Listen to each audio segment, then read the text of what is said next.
Раз.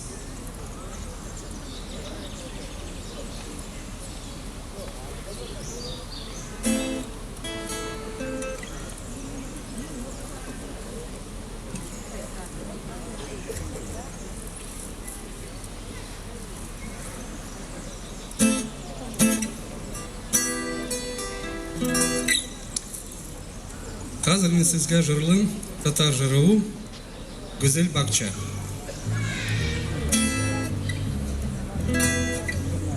Güzel bakça bulup düşlerime kirip Özegiminin yige güzelsin Doğan oğlum ballaşa gökbek Karşık düşlerime kiresin Güzel bakça bulup düşlerime kirip Üzegimni niye üzesin Üzegimni niye üzesin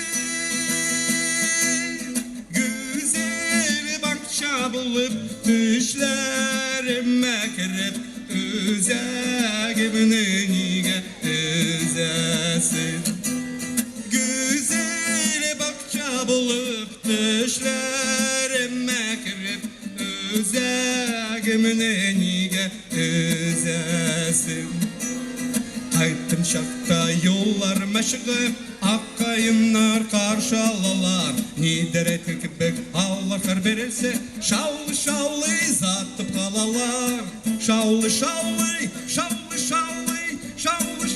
zatıp kalalar Nidere tekbek Allah kar verirse Şavlı zatıp kalalar Nider etken kibek ağlar Kar verirse şavlı zatıp kalalar Aytım elle dağın avulma Al sultanlar sezli bakada Teşlerime kirip güzel bakça bizden Sandugaçlar jırıntınlarga Sandugaçlar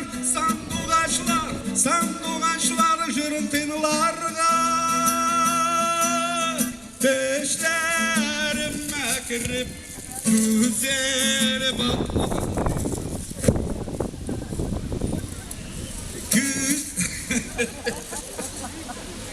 Наверное, хватит, да? Ну ладно, тогда екінші татар жолына жарылым. Сделай погромче гитару.